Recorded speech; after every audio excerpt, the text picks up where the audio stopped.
Mandy Rose, herpes outbreak. Would you believe? Oh yeah. Right then.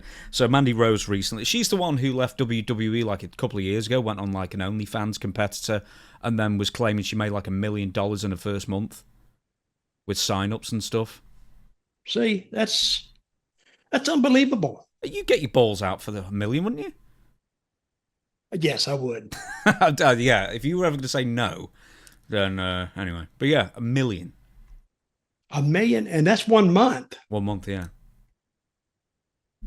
I mean, These things generally that's have quite a unbelievable. high drop-off rate afterwards. But I mean, if you just like clear $1 million in a month and then say, right, see you, you'll never see me again. Good for her. Really? What did she do for that $1 million? Just like naked? Yeah. Damn. So those pornography guys were really raking it in Oh and yeah, not giving they'll that take a girl hardly commission. anything. Yeah, Huh? they'll take a. Oh yeah, those platforms they all take a commission. Don't you worry about that. No Anyway, it's kidding. it's not about her making money. It's actually something she described in NXT, and you'll be able Yeah. to talk more about this. Mandy Yeah. Rose recently and briefly described at one point the state of the NXT training facilities when she was training there in the mid-2010s or whenever.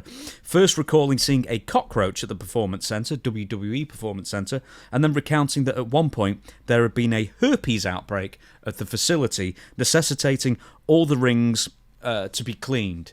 Obviously, by all the NXT staff, they made all the NXT wrestlers. They made them clean the rings and that kind of thing. Have you ever heard of herpes being carried on a wrestling canvas?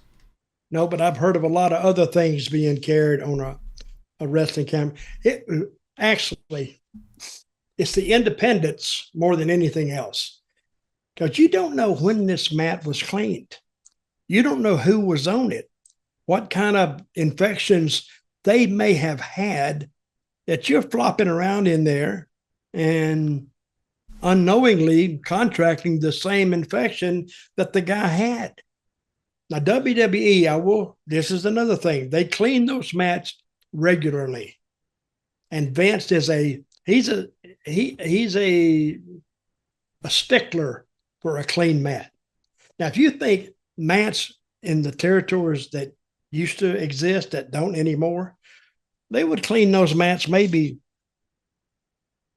I don't know how often, but not that often, every 3-4 months maybe.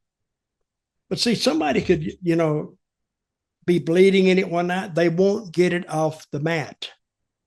If they put the mat up next week, you can still see what happened, unless it's just really, really it made a mess.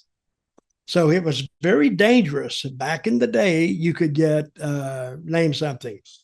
You could get an infection, and that's what I was in a hospital for last year. Was the infection? I didn't know how I got it. Yeah, It wasn't off it could be I staph had no infection. contact with it. Say what now? Staph infection. You can get Staph ringworm. infection. Oh yeah. Now, if you had staph infection, sometimes it's hard to see. You could cover it up. But if the promoter did know it, he wouldn't let you wrestle. Most of them. So, but if you had it and you got in there now, you're and I don't know about a staph infection when the germ might die. But if you got in the ring a little bit later that night after this guy and you landed in the same spot and you had a cut on you, yeah, you could very well contract it. And it's very dangerous. Hey, in the Hart family, this is in the 90s, but one of the Hart kids, I can't remember his name. I don't know if it's Matthew. Forgive me for forgetting the name. He was rolling around in the ring. They think he caught flesh-eating bacteria off it. Wow. He ended up losing all his limbs and then died from it. So like you can pick up deadly diseases from a dirty ring canvas. So No kidding. So it's no joke. Have you ever had staph infection? Have I asked you this?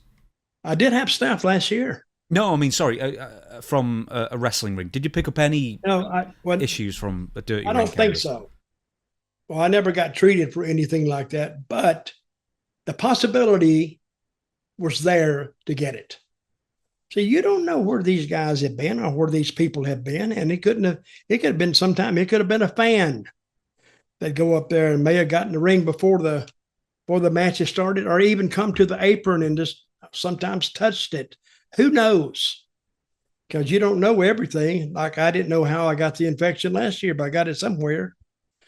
But when you get in these rings, and that's why some guys are a stickler for cleanliness. They will take a shower and then take an alcohol shower.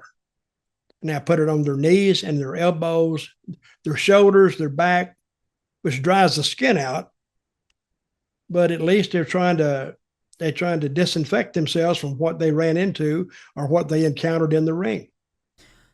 I don't think I've ever asked you this as well. So when you were Zeb Colter in WWE, I know you did the drug tests, because I think you told me you did the drug test, but did they do like a routine blood work as well to make sure you didn't have any bloodborne diseases? I can't remember. I think so. I knew I took the drug test. The blood test, I'm not sure.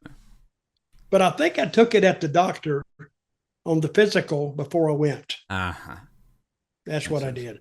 They didn't take it like on the road. They didn't take it, I don't think.